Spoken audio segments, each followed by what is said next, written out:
Vor 14 Tagen waren wir am Öschinensee oben und wir hatten den Text von der Speisung der 5000. Und ich musste ein schmunzeln. Judith ist schnell fragen, wie viele Leute da oben waren. Wie viele Leute waren da? Dann hat sie gesagt, ja, sie haben keine Ahnung. Sie haben das total verloren, Kontrolle. Das ist so ein Volk dort oben. Aber sie denken, so gegen 6000 dürfte es schon sein. Ja, das hat auch vom Kiosk das so gesehen, genau. Genau. Also, ich muss noch mal das vorstellen. Und das war ja eine riesige Menschenmasse gewesen. Ja, was dort die Leute bewegt, oder wie kann man die Masse mobilisieren, das ist eine grosse Frage. Es geht viel über das kleine Gerät, oder? Wo du irgendeine Tour macht und dann der andere auch und der andere auch. Und dann gibt es eine ganze Reihe. Wir waren auch mit ein paar jungen Männern im Bändchen gewesen. Und die haben gefragt, seid ihr Schweizer? Und dann hat mein Vater gesagt, ja, richtiger Schweizer, wie er ist und so. Und dann haben wir gefragt, ja, wie seid ihr auf die Idee gekommen, an der Öschinensee? Seid ihr in den Ferien? Nein, nur ein Tagesausflug. Nur ein Tagesausflug aus Deutschland. Und sie haben einfach geschaut, wo die guten Bewertungen sind. Wo sind Haufen Ständchen, wo sind Haufen Türme und dorthin geht man. Das ist etwas, was mich sehr nachdenklich gemacht hat, auch, zum Überlegen, wie kann man Leute bewegen, wie kann man Herzen bewegen, dass es dann auch irgendwo in eine Hand geht und dass es eben nicht im Kopf oben bleibt. Ihr werdet merken, es geht so viel auch ein bisschen jetzt um das. Als ich in diesen Text eingegangen bin, sind mir ein paar Sachen aufgefallen. Du darfst nochmal einblenden, gerade der Predigtext, dass ihr ihn noch ein bisschen vor Augen habt. Wenn wir den Matthäus, Lukas, Markus, Johannes nebeneinander legen, dann merken wir, der Johannes ist ein bisschen speziell. Der Johannes, der tut Sachen erwähnen, die vielleicht die anderen nicht tun. Zum Beispiel diese Passage hier, dass die Leute zuerst über den See gegangen sind, für Jesus nochmal zu suchen, und nicht direkt zu Kapernaum schon nach Jesus gesucht hat, das finden wir nur beim Johannes. Dafür finden wir in der Passage vorher, wo es darum geht, wo Jesus über das Wasser zu den Jüngern kommt, im Sturm, finden wir nichts von Petrus. Das habe ich noch ganz interessant gefunden. Also der Johannes, der scheint andere Prioritäten zu setzen. Am Johannes geht es um Jesus. Und es geht darum, wer der Jesus ist. Und er schildert da, was der Jesus eben ausgelöst hat. Die Leute, die sich aufgemacht haben. Und das See Genezareth, Judith war jetzt der, sind andere, die schon auf dem See Genezareth waren. Aber das ist nicht einfach so, Hurti drumherum, Hurti schauen. Sondern es nimmt schon etwas über sich, ob man jetzt mit dem Ruderboot nochmal über den See geht oder ob man dringend umläuft. Es ist eine rechte Strecke. Aber die Leute, die haben irgendetwas in Jesus gesehen. Die Leute haben sich aufgemacht. Also Jesus hat dort Massen bewegen. Eben ähnlich wie sie am Öschinensee und sogar mehr. Es sind ja 5000 Männer und dann sind noch Frauen und Kinder dazugekommen. Also dort sind über 10.000 Leute wahrscheinlich in der Einöde Jesus begegnet.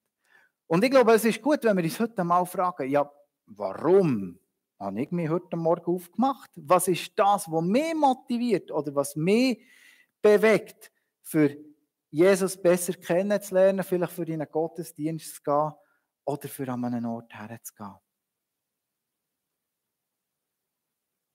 Jesus stellt nicht direkt die Frage, wen sucht ihr?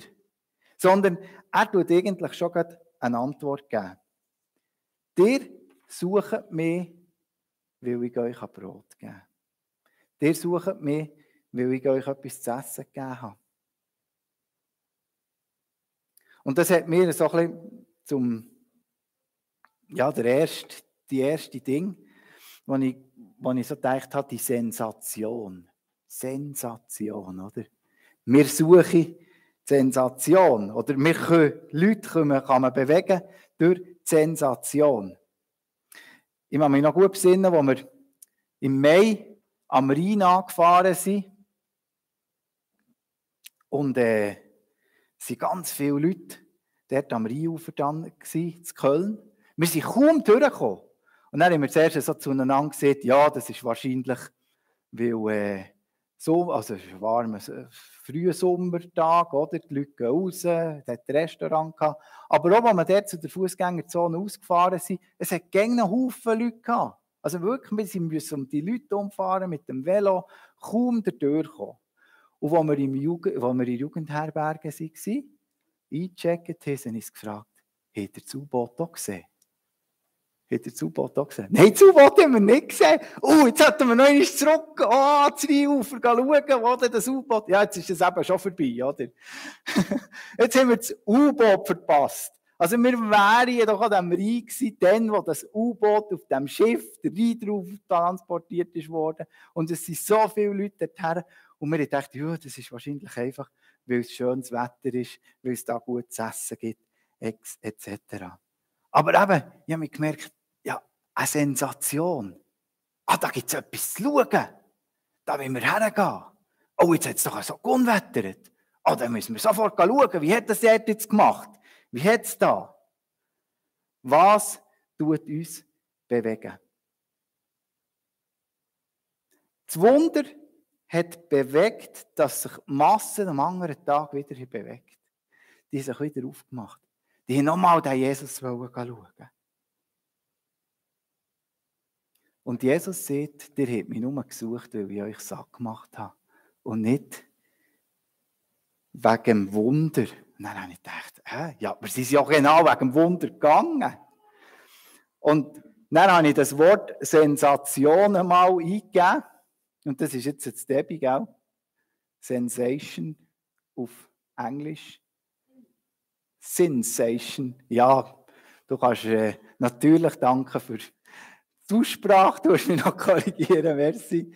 Also das hat nichts mit einer Sensation zu tun, wie wir das kennen, sondern es hat eben mit Wahrnehmung zu tun. Und das habe ich noch interessant gefunden. Also das gleiche Wort, das auf Deutsch halt eben ein bisschen anders ausgesprochen natürlich. Sensation heisst, wo die Leute hergehen, schauen, heisst eigentlich in einer anderen Sprache, das ist die Wahrnehmung, was sehe ich? Was löst das in mir aus? Und ich habe mich gefragt, ja, sind wir nur schaulustig, oder?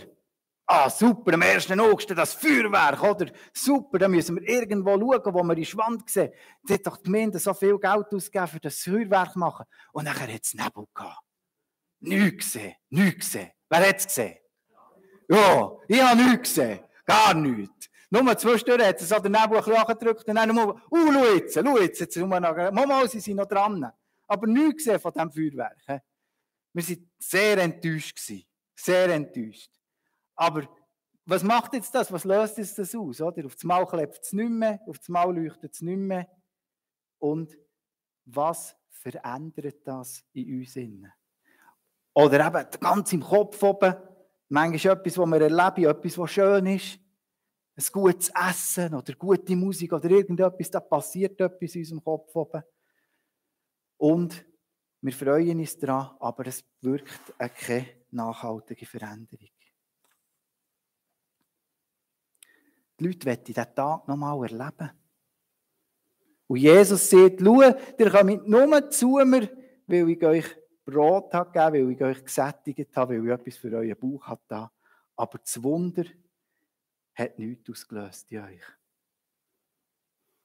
Und ich glaube, das ist der Unterschied zwischen einem Wunder und einer Sensation.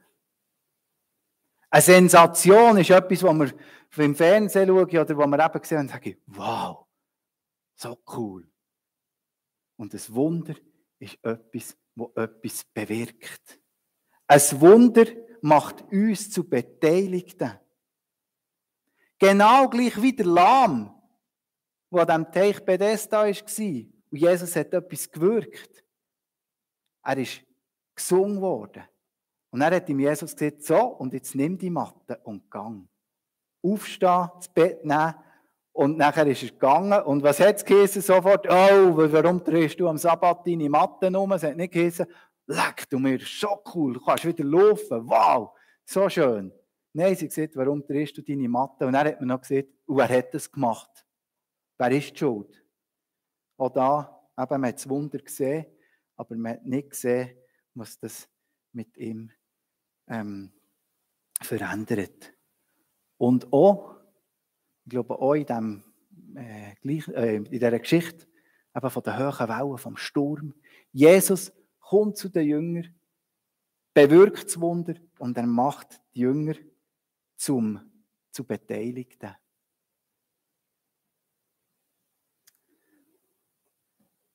Du kannst ja mal das nächste Bild eingeben. Und also, du kannst gleich weiter. Und es war heute ganz spannend. Ja, das habe gefragt. Der Thomas, hast du hochgeladen, die Bilder? Hast du die Präsentation bekommen? Dann hat er gesagt, du, aber mit diesem Auto hast du dann ein Problem. Dann habe ich gesagt, ja, du bist wach. Du bist wach. Ihr seht, der eine sagt da, ja, es müsste eine runde Regel sein. Und dann sagen die anderen zwei, nein, das brauchen wir nicht. Oder der andere sagt, ja, nein, keine Zeit. Und so. Und das ist etwas, wo mich sehr auch beschäftigt. Manchmal kann man doch noch Leute erklären oder man kann noch sagen, was man mit Jesus erlebt hat und so. Ja, vielleicht ein Achselzucken ist schön und ist gut, aber es löst nichts aus. Und ich habe das so als Logik überschrieben. Logik, wo wir wie offen sind dafür und nicht uninteressiert. Es gibt ein Fremdwort, das heisst Ignoranz, das tut das eigentlich schön zusammenfassen. Man will gar nicht wissen. Es interessiert jemand nicht. Also man sieht noch, was vor den Augen ist, man kann noch lesen und sieht, aber es interessiert jemand nicht. Es macht nichts mit dem. Menschen, die genügend Brot haben für das Essen, ohne zu fragen, was ist jetzt da dahinter gestanden? Haben sie 12 Körbe, bis sie nicht zusammengelesen mit den Resten.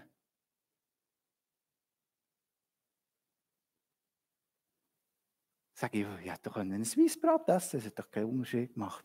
Wichtig ist, dass ich etwas im Bauch habe. Aber das hat bei mir noch ein Moment gedauert, bis ich gemerkt habe, wieso dass mir hier wehtut nach einem McDonalds-Besuch. Dann habe ich gesagt, das tut mir so weh. Dann hat die Judy gesagt, ja, das ist Magenbrennen. Du solltest eben etwas anderes essen, wenn das Fastfood-Zeug. Aber ich habe doch nicht studiert. Da dachte ich, ja, es ging so ein artiges Ziehen, wenn man da im McDonalds war oder mal etwas Weissbrot gegessen hat. Aber mir kommt doch das nicht in den Sinn, dass das etwas mit meinem Körper könnte machen und dass das in einem Zusammenhang steht zueinander. Also eben, in dem Sinn auch total ignorant.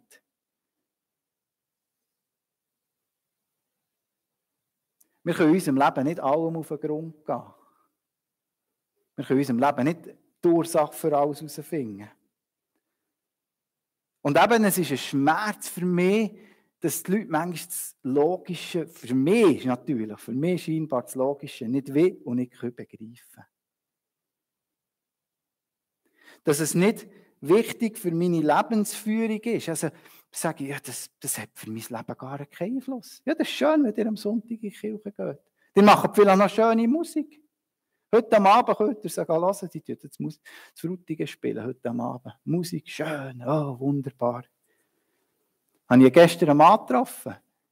Hat das Helsermeer-Ding angehabt, hat er gesagt, ja, schöne Musik macht ihr. Mach schon Musik. Dann habe ich gesagt, nein, Musik machen ich kenne. Ich tue dir reden und von Jesus erzählen. Aber er hat nur, die Musik ist wichtig, das andere ist nicht wichtig. Und eben jetzt können wir uns so darüber auslassen. Wir können sagen, oh, die böse, böse Welt. Die böse Welt. Die will so nichts wissen. Eben, die lassen sich nicht mobilisieren. Die kommen nicht in Scharen daher. Die interessiert es nicht. Sie fragen sich nicht, was es mit ihrem Leben macht. Aber ich werde uns heute Morgen einladen, zum zu fragen, ja, was macht es denn mit mir? Dass ich mir mal die Frage stelle. bin ich bereit, die Zusammenhänge einmal auch ein bisschen von der logischen Seite, jetzt nicht nur wow, Wunder, sondern auch ein bisschen von der logischen Seite her anzuschauen. Interessiere ich mich für Gottes Logik in meinem Leben? Frage ich nach seinem Plan für mein Leben?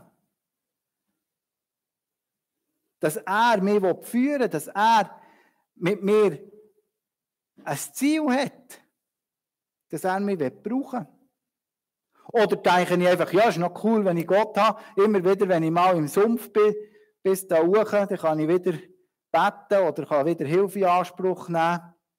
Irgendein Angebot von der Kirche vielleicht sogar und kann mich dann wieder zum Sumpf aufziehen und dann kann ich wieder weitergehen, bis ich das nächste Mal wieder im Sumpf innen stehe.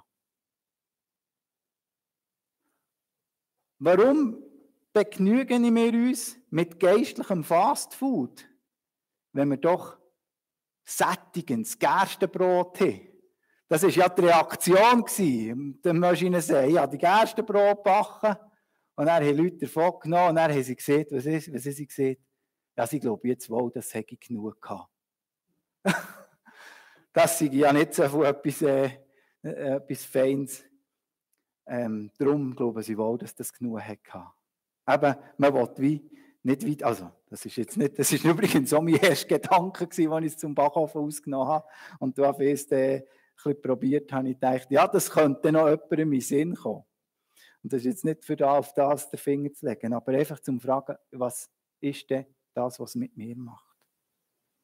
Der Jakobus beschreibt das in seinem Brief ganz auf eine eindrückliche Art und Weise. Jakobus 1, Verse 23 bis 25.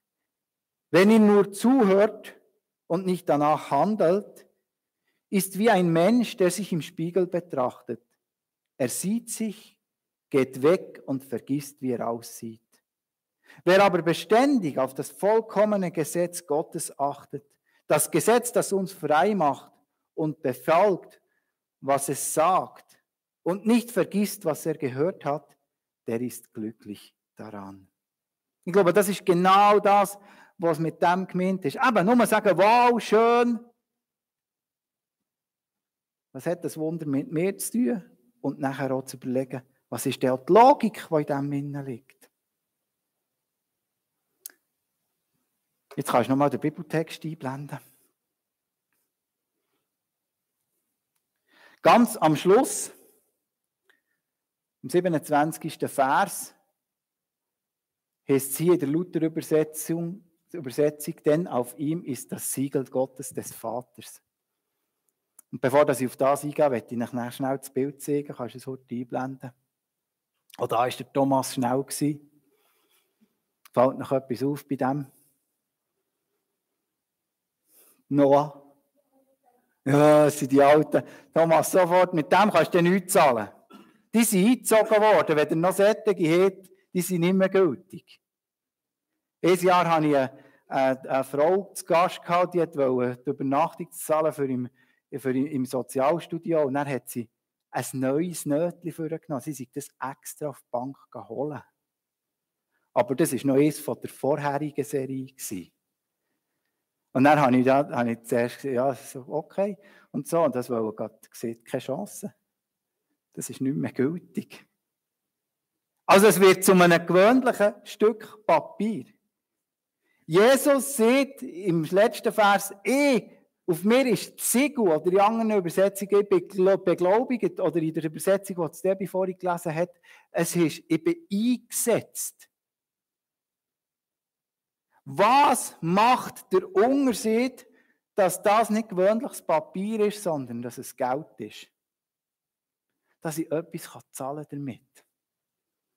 Es hat etwas ganz Wichtiges auf jedem Nötchen drauf. Natürlich ist es nur aufgedruckt. Aber es hat auf jedem Nötchen eine Unterschrift vom Direktor und dem Vorstandsvorsitzenden von der Nationalbank. Es hat 2 Unterschriften auf jedem Nötchen drauf. Müsst ihr mal schauen. Also die Nationalbank sieht, das Papier ist jetzt nicht nur ein gewöhnliches Papier, sondern das hat Wert. Oder was ist ein Vertrag? Was ist ein Vertrag? Grundsätzlich auch einfach ein Papierstück. Erst wenn der Notar, der die entsprechende Vollmacht hat, erst wenn der Notar das beglaubigen, ist der Vertrag etwas wert, wirklich etwas wert. Beglaubigung ist für Johannes ganz ein wichtiges Anliegen. Also am Johannes kommt das immer wieder, dass eben Jesus der Sohn Gottes ist. Und wir sehen das schon gerade im ersten Kapitel, fängt es an, wo er eben sieht, woher dass Jesus kommt, der Ursprung, nicht der Abstammungsursprung. Es wird dort beschrieben, wie der Johannes der Täufer Jesus ankündigen und er sieht, schaut da das Lamm Gottes. Und es wird in diesem ersten Kapitel auch die Geschichte von der Taufe von Jesus wiedergeben und dort die Taube, die aus dem Himmel kommt und der Zuspruch, dies ist mein geliebter Sohn. Auch die Umstände, die zur Berufung der Jünger führen, das lesen wir auch im ersten Kapitel vom Johannes-Evangelium. Also ganz viel, wo eben betont, Jesus. Wieso ist mir das so wichtig? Es ist eben nicht irgendjemand, der das Feuerwerk gezündet hat. Es ist nicht irgendjemand, der eine Logik schafft, sondern es ist Jesus, der Sohn Gottes. Er ist versiegelt, er ist beglaubigt. Denn auf mir, Jesus, ist das Siegel Gottes. Also Jesus Christus will uns mit seiner Speise zum ewigen Leben führen. Er lässt uns das Versprechen auch von höchster Stelle beglaubigen. Aber wie ist es? Ein Stück Papier bleibt letztlich gleich ein Stück Papier. Also wenn ich das 20er-Nötchen oder das 100er-Nötchen bei mir im Portemonnaie habe und gehe mit etwas anderes zahlen, zum Beispiel mit einem Kärtchen oder so, bleibt das ein Stück Papier. Oh, ich wage mich gar nicht. Und ich finde es manchmal so interessant, wenn ich im Ausland anderes Geld bekomme. Dann denkst du so, was ist denn komisch da? Oh, ist echt das wirklich etwas? Manchmal sind es so richtig verdrückte und verknitterte Banknoten. Fast ein bisschen grusig, wenn ich es so sagen. Und dann denkst du, oh, kann man mit dem wirklich etwas? Und dann gehst du irgendwann zur Kasse, nimmst das vor und gehst es und dann, tatsächlich, ich kann zahlen mit dem. Die nehmen das an. Die sagen, das hat etwas wert. Und ich glaube, das ist genau das Kopf, wenn ich etwas sehe, wahrnehme, wow, dass es ins Herz geht, aber dass es dann eben auch praktisch wird. Es gibt Währungen auf der Welt, die sind das Papier nicht wert, was sie drauf gedruckt werden. Es gibt Länder, da hat es eine Inflation, die ist 100 und mehr Prozent. Also da kannst du wenn du am Morgen etwas überkommst, kannst du mit dem Abend nicht mehr die Hälfte mit dem Papier kaufen. Aber die Himmelswährung hat eine Gültigkeit, die nie aufhört. Und die Heilsarmee hat so verschiedene Sonntage. Und so ist heute der Sonntag überschrieben mit dem Berufungssonntag. Und in diesem Sinn möchte ich dich auch heute ganz besonders mit dieser Predigt herausfordern. Suchst du im Glauben nach einer Sensation oder nach einem Wunder, das nachhaltig wirkt und dich vom Zuschauer zum Beteiligten macht? Willst du dich von geistlichem Gerstenbrot sättigen?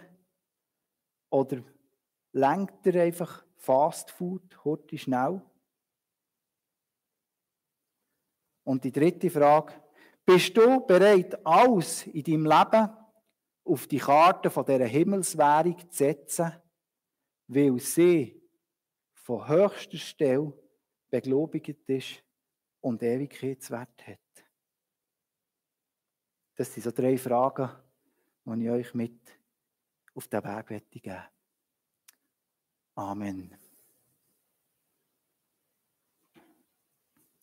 Wir haben jetzt einen Moment Zeit, wo wir ein Musikstück hören dürfen. This is my desire.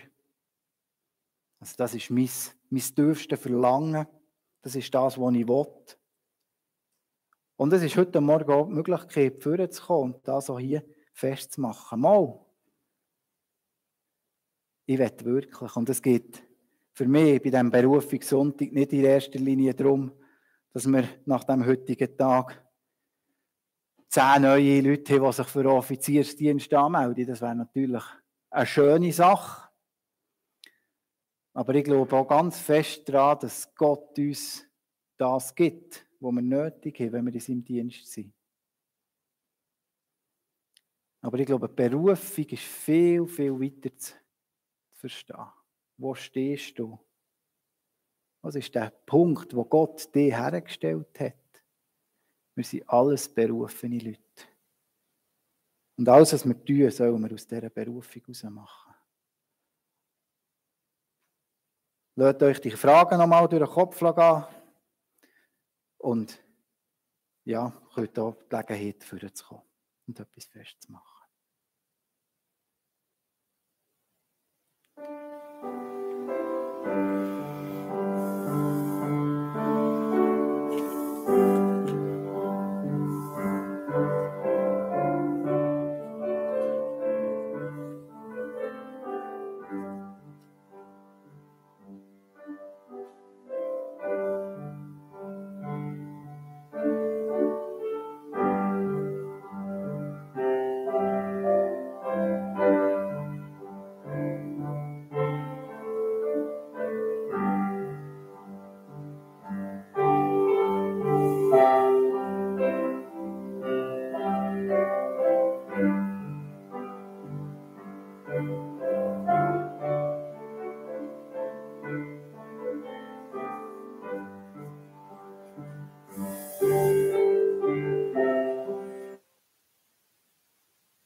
Ja, Vater, ich danke dir, dass du zu uns heute Morgen reden und